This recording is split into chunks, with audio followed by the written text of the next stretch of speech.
নতুন সরকার 9 তারিখে গত মাসের শপথ গ্রহণ করে। 9 তারিখে শপথ গ্রহণ করার পর তার 3 দিন পর মুখ্যমন্ত্রী বিধায়কদের সঙ্গে বৈঠক করে কিছু নির্দিষ্ট গাইডলাইন তৈরি করবেন এবং তাতে তিনি বীরভূমের বিধায়কদের বলেছিলেন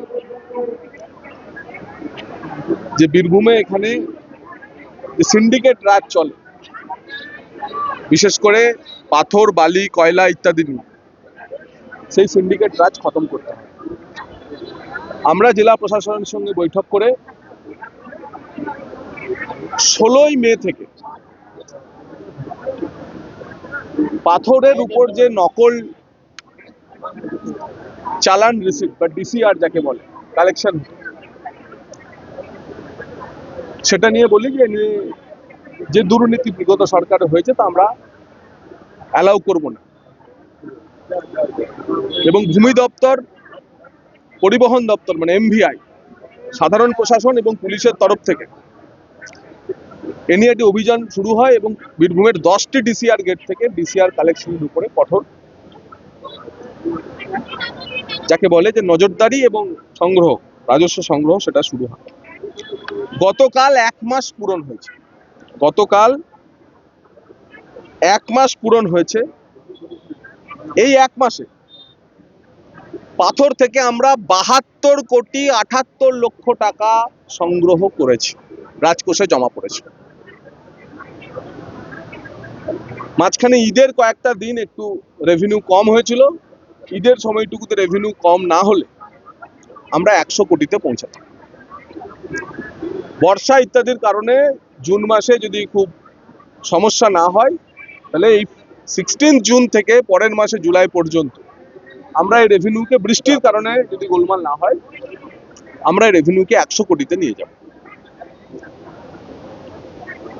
অর্থাৎ মাসে 75 থেকে 100 কোটি টাকা, মানে আপনারা বুঝতে পারছেন যে মিনিমাম 1000 কোটি টাকা শুধুমাত্র পাথর থেকে আমরা বীরভূম থেকে সরকারের কোষাগারে জমা দিতে পারি।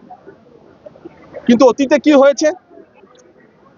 অতীতে যা হয়েছে তা শুনলেই কিভাবে বীরভূম একটি তথাকথিত যুবরাজ এবং পিসিমণির তোলাবাজির ক্ষেত্র ছিল তা আপনাদের জানাতে পারি।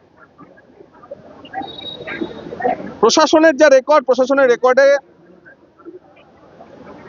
এপ্রিল মাসে, যেটা আমরা মে মাসে কালেকশন করলাম 73 কোটি টাকা, সেটা এপ্রিল মাসে কালেকশন ছিল 9.8 crore, 9,80,00,000 টাকা। অর্থাৎ 9,80,00,000 টাকা থেকে 73 কোটি টাকা। মার্চ মাসে কালেকশন ছিল 19 কোটি টাকা। ফেব্রুয়ারি মাসে কালেকশন ছিল 22 কোটি টাকা। জানুয়ারি মাসে কালেকশন ছিল 21 কোটি টাকা। এবং মানে গড়ে 15, 16, 17, 18, 19 কোটি টাকা, 20 কোটি টাকা কালেকশন। সেই কালেকশনটা আমরা এক ধাক্কায়, শুধুমাত্র এই অফিসারেরা, এই ভূমি দপ্তরের আধিকারিক, এই এমভিআই, এই পুলিশ, এই প্রশাসন, শুধু পলিটিক্যাল উইল, রাজনৈতিক সদিচ্ছা বদলে যাওয়ার কারণে আর পাথর থেকে যে চুরি, সেটা আমরা প্রকাশ্যে এনেছি। এবং আপনাদের আরো একটি ম্যাজিক ফিগার আমি বলতে চাই যে যখনই নির্বাচন এসেছে সেই বছরগুলিতে বা সেই মাসগুলিতে গড় যে আয় পাথর থেকে সরকারের ঘরে তা কমে গেছে। অর্থাৎ ইনফর্মাল ওয়েতে টাকা উঠেছে এবং টাকা তৃণমূলের পার্টি ফান্ডে জমা হয়েছে।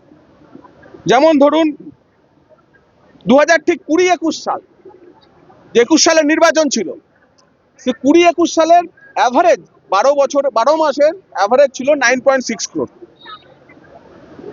বুঝতেই পারছেন, 21 সালের নির্বাচন ছিল, ওই পুরো বছরটা এখানে বীরভূমের পাথর লুটেছে। ঠিক আবার আপনাদের বলছি, বাকি পরের বছর ছিল 20-21-এ তাই ছিল, 21-22-এ ছিল 10 কোটি টাকা, 22-23-এ ছিল 22 কোটি টাকা, 23-24 পঞ্চায়েত ইলেকশন পাথরের কালেকশন কমে গেল, হয়ে গেল 12 কোটি টাকা। এবং 24-25 যে বিধানসভা ইলেকশন, সেখানেও 24-25 লোকসভার ইলেকশন, সেখানেও পাথরের কালেকশন কমে গেল, 11 কোটি টাকা হয়ে গেল।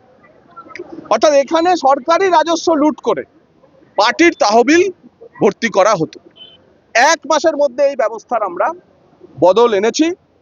এটাই পরিবর্তন, এটাই ডবল ইঞ্জিন সরকারের ইম্প্যাক্ট। এক মাসে আমরা ৭৩ কোটি টাকা সরকারি রাজকোষে জমা করেছি। যদি বৃষ্টি বাদলা খুব বেশি না হয়, অপারেশন যদি ঠিকঠাক থাকে, মানে মাইনিং অপারেশন, তাহলে আগামী মাসে আমরা এটাকে 100 কোটি টাকায় নিয়ে যাব। কিন্তু এর মধ্যেও কিছু বদমাইশ লোক, আপনারা জানেন যে পাথরের যে কোনো সাইজেরই হোক কেন তার একটা মূল্যমান আছে, কিন্তু ডাস্টের কোনো মূল্যমান নেই। তো অনেকে বদমাইশি করছে, কিছু গেট থেকে খবর আসছে, প্রশাসনই জানাচ্ছে যে পাথরের উপর ডাস্ট ছড়িয়ে দিচ্ছে, যে ডাস্টের গাড়ি বলে বিনা ডিসিআরে বেরিয়ে আসার চেষ্টা করছে। কঠোরভাবে তাদেরকে ফাইন করতে বলা হয়েছে, প্রয়োজনে দ্বিগুণ ফাইন করা যায় কিনা তা দেখতে বলা হয়েছে, প্রশাসন সেই ব্যবস্থাও গ্রহণ করছে। এটি হচ্ছে বীরভূমের পাথরের চিত্র। আপনারা হিসেব কষে নেবেন, এর আগে আপনারা হিসেব দিয়েছি যে কি স্তরে এই চুরি হয়েছে।